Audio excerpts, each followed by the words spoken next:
Yesterday, NBA.com released an all-decade team voted on by a panel, of which our guy Nick was not on, but it's okay. But you want to, I understand. The first team, LeBron, KD, Steph, Harden, and Kawhi. Nick, did they get it right? Well, 4 of these are absolute, no doubt, no-brainers. LeBron, KD, Steph, Harden have to be there. That leaves one front court spot open. And I'll be honest, see, when I first saw your guy, Kawhi, on there, I was like, is this a little recency bias? But I thought about it. The other options were Carmelo, Blake, Anthony Davis. Come on, let's get Melo in there. Oh, it's not an international competition. Oh, well, and Melo has a strong case, but not as strong case as Kawhi. Even though Melo has more individual numbers and all-star appearances, Kawhi's got the 2 Defensive Player of the Year awards, a higher individual honor than Melo's ever gotten. Of course, the 2 Finals MVPs. So I think they did get it right. Now, the second and third team, but that first team, they got it right, see? You're with it?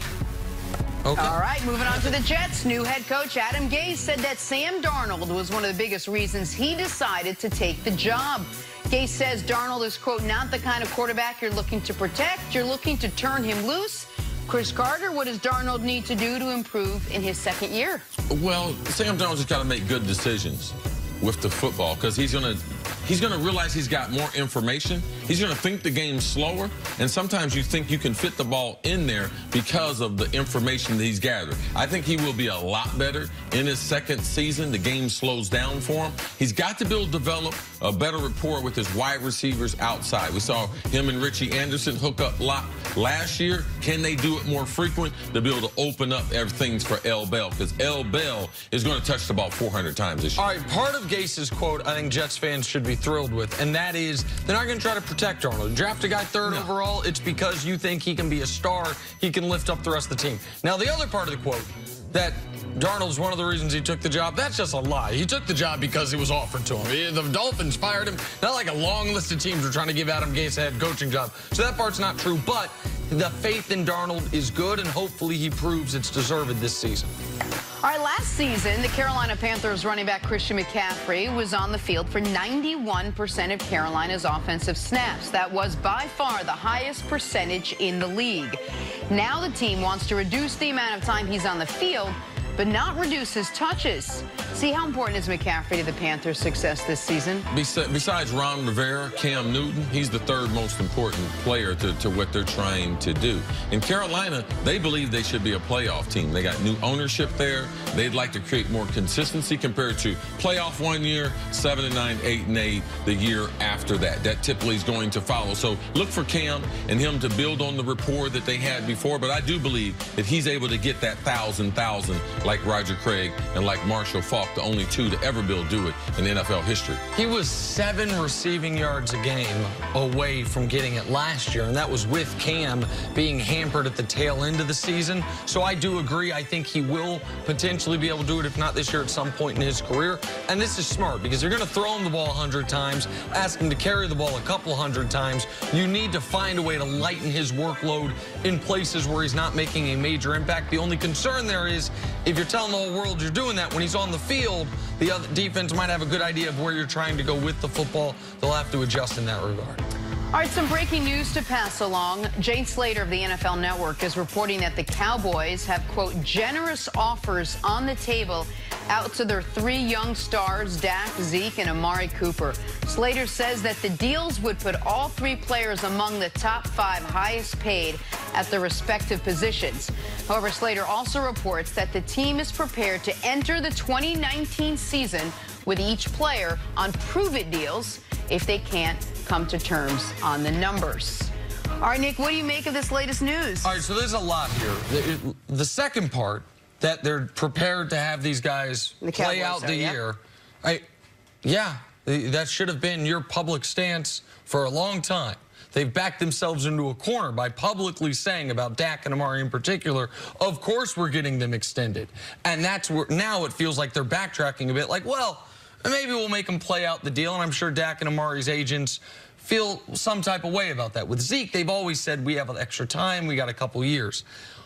As far as these guys becoming top 5 paid guys at their spots, if they are offering Dak Prescott top 5 quarterback money, even if it's number 5, 5th best quarterback money, he is crazy, in my mind, not to take it. Like, Dak Prescott, that would put him at the $30+ million a year mark.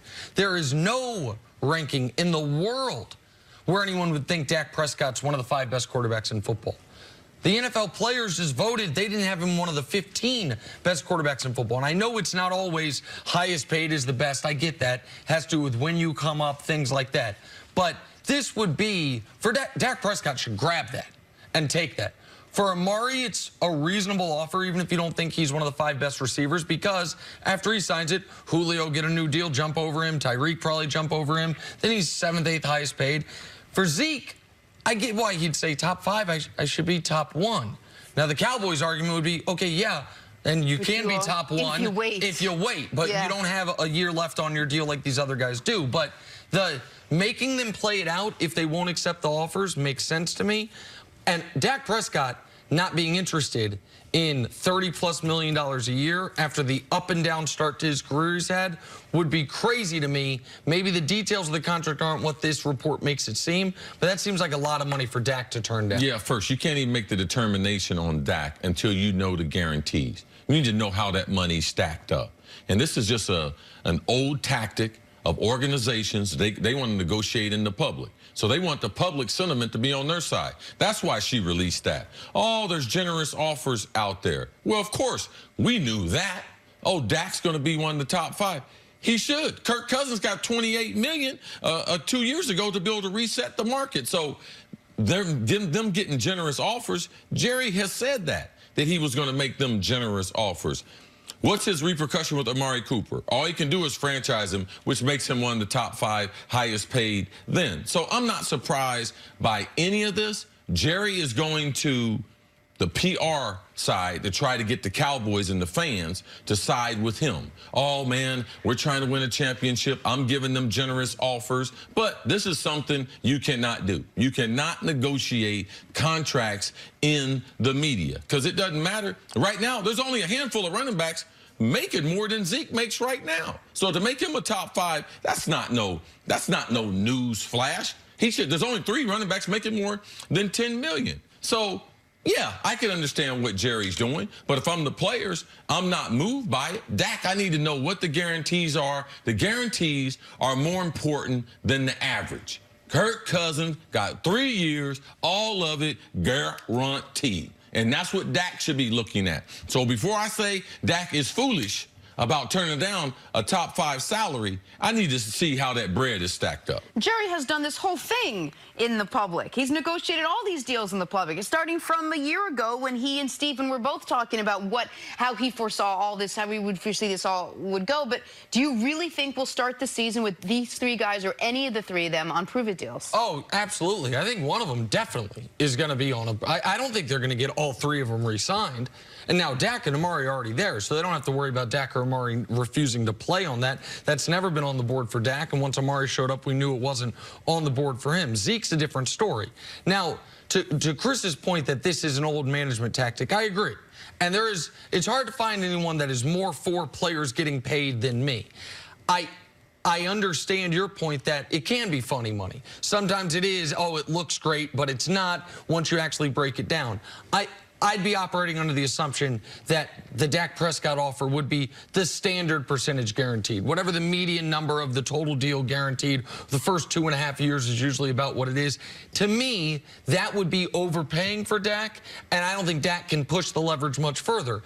I don't think the Kirk Cousins comparison is a fair one in this regard.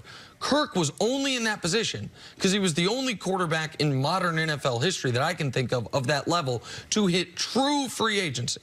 The league could bid on him. They couldn't franchise tag him again, and he had open bidding for him. Dak's trying to do this 3 years before you could hit true free agency, when he's got a year left on his deal, and the 2 times he was franchised the way could be franchised the way Kirk Cousins were. So there's a lot of quarterbacks that if they hit the Cousins level of free agency would get crazy money deals. That's how he got the full guarantee. But when I'm Dak and I'm Dak's agent, I don't care how they got the money. That ain't my problem. Sure. That ain't part of my negotiation. Oh, this guy was a free agent. Oh, this guy was franchised. I don't care. It don't matter. Who are the top highest paid?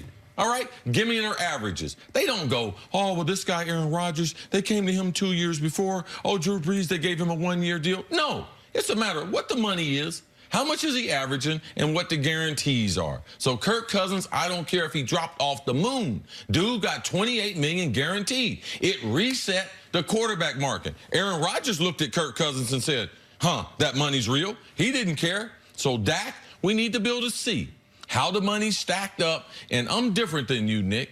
All these quarterbacks, ain't none of them overpaid in my book. Oh, ain't not.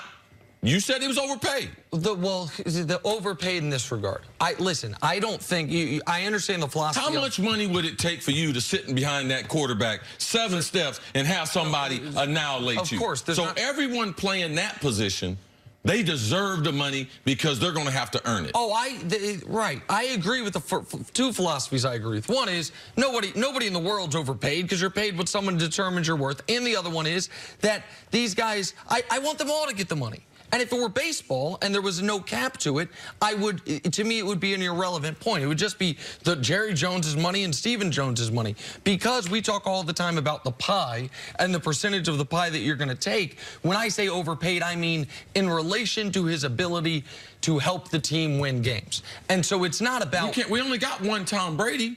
The rest of them should be getting what they can get. Tom Brady is the only model. Oh, you know something? Drew Brees ain't giving nobody no discount. Ben Roethlisberger ain't giving nobody no discount. Right. So why should these young players? Man, you know what happens when you get older? When you leave the league, all you got is money and memories. You need to get as many of them as possible. As far as what they do with the salary cap, Stephen Jones, that's his job. Absolutely. It's not Dak's job. Right, and the point I'm making is I don't think Dak's going to get let's just assume the guarantees are average.